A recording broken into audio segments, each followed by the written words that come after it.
tiap hari ibu-ibu itu apakah hanya menggoreng sampai begitu rebutannya? Betul-betul hanya ingin mencurigai rakyat, dan kecurigaan itu datang dari kedunguan kebijakan mereka. Sebenarnya itu bukan primer. Pedagang gorengan ya setiap hari dia perlu stok kan. Jadi ini otaknya. Khususnya UMKM sangat terpukul.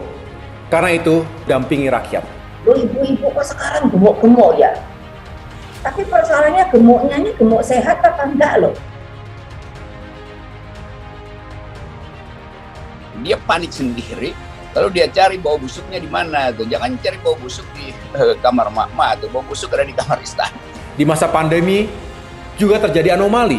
Ada yang makin kaya, tapi banyak juga yang makin miskin. Seperti bentuk huruf K. Akibat pandemi ada yang justru sangat diuntungkan secara bisnis dan ekonominya. Padahal ini kebutuhan, apa tidak? Sebenarnya itu bukan primer. Kalau kita kreatif, oh ya satu lagi saya mikir dia pakai, dibakar. Nah, sering memakai minyak goreng untuk kebutuhan sehari-hari kayak gitu. Jadi apalagi sekarang ini harganya udah naik, pendapatan masyarakat tidak meningkat, otomatis paling memberatkan apalagi ibu rumah tangga kan. Khususnya UMKM sangat terpukul. Karena itu dampingi rakyat. Lakukan apa saja yang bisa kita lakukan untuk meringankan beban mereka. Kalau bukan kita, siapa lagi? saya tuh sampai ngelus dodo, bukan urusan masalah gak ada atau mahalnya minyak goreng. Saya tuh sampai mikir, jadi tiap hari ibu-ibu itu apakah hanya menggoreng sampai begitu rebutannya? Apa tidak ada cara untuk merebus, lalu mengukus, atau seperti rujak? Apa ada? Itu menu Indonesia loh. Lah, apa jelimet gitu. Yang antri juga pasti ya dari pasar satu ke pasar yang lain itu pasti tukang gorengan kan, karena dia mesti punya stok seminggu untuk goreng, kan itu pendapatan dia dari situ.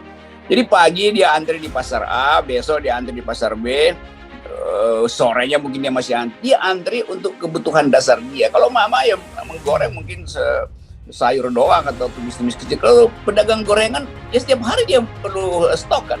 Jadi ini otaknya kementerian ini itu betul-betul hanya ingin mencurigai rakyat, dan kecurigaan itu datang dari kedunguan kebijakan mereka. Saya ngeliati ibu-ibu toko minyak itu, saya sampai mikir, suka ngeliatin. Kalau saya ini disuruh gitu mamanya sama almarhum suami saya, aku lebih baik saya masak di rumah, direbus kayak di kukus kayak. Bukannya berarti tidak penting, saya juga tahu. Ingat, jika kita merujuk pada teori ekonomi berdasarkan hukum Okun yang dikembangkan oleh ekonom Arthur Okun pada tahun 65, setiap penurunan pertumbuhan ekonomi 2% saja akan berdampak pada meningkatnya pengangguran sebesar 1%. Pengennya sih minta diturunin, soalnya kan saya kan jualan gorengan, jualan makanan gitu. Kalau harganya naik begitu kan jualnya susah. Mau dihargain berapa, kalau mau dinaikin ya nggak enak juga, kasihan yang beli. Kan Nutrisinya itu gimana proteinnya lalu berapa? Saya sampai lihat ibu-ibu ya, ibu-ibu saya kan udah lama udah tidak turun ke bawah. Loh, ibu-ibu kok sekarang gemuk-gemuk ya? Tapi persoalannya gemuknya ini gemuk sehat apa enggak loh? Harus dipertanyakan loh. Loh ya, saya lihat di TV loh. Apa itu karena terlalu, kan katanya enggak baik makan yang berminyak. Kan harus variatif gitu. Kalau di itu mah udah semingguan lah, nah gitu aja ini. Dapat katanya bisa nanti bisa dapat cuma 2 liter 3 liter. Kalau kita buat jual kan nggak keuji. Iya. Kalau curah Pak? Sama. Untuk ayam itu sama, jual juga nggak ada.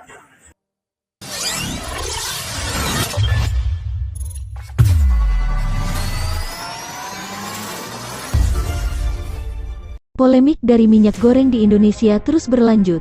Setelah fase minyak goreng murah tetapi sulit didapatkan, kini emak-emak harus berusaha lagi karena minyak goreng melimpah namun harganya yang mahal. Video mengenai banyaknya antrean minyak goreng sangat mudah ditemukan di media sosial, bahkan diketahui sudah ada warga yang meninggal saat antre mendapat minyak goreng.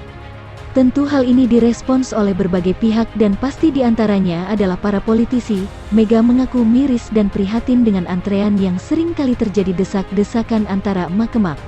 Sontak pernyataan Megawati ini direspons oleh publik, tidak sedikit yang menganggap bahwa Mega tidak memiliki simpati atau empati terhadap kondisi yang ada saat ini.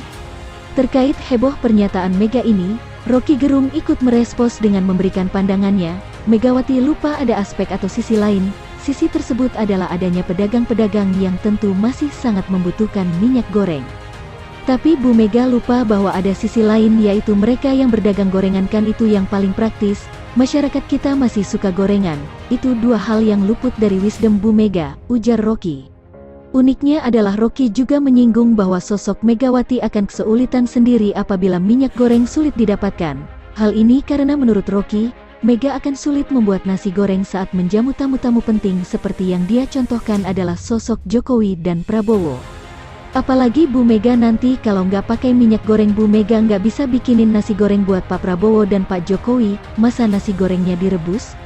Ucap Rocky. Sebagaimana diketahui, Megawati dikenal juga dengan gerakan politik nasi goreng. Hal ini karena kerap kali Megawati menyajikan nasi goreng kepada tamunya, yang tentu orang-orang penting termasuk kawan bahkan mungkin lawan politiknya.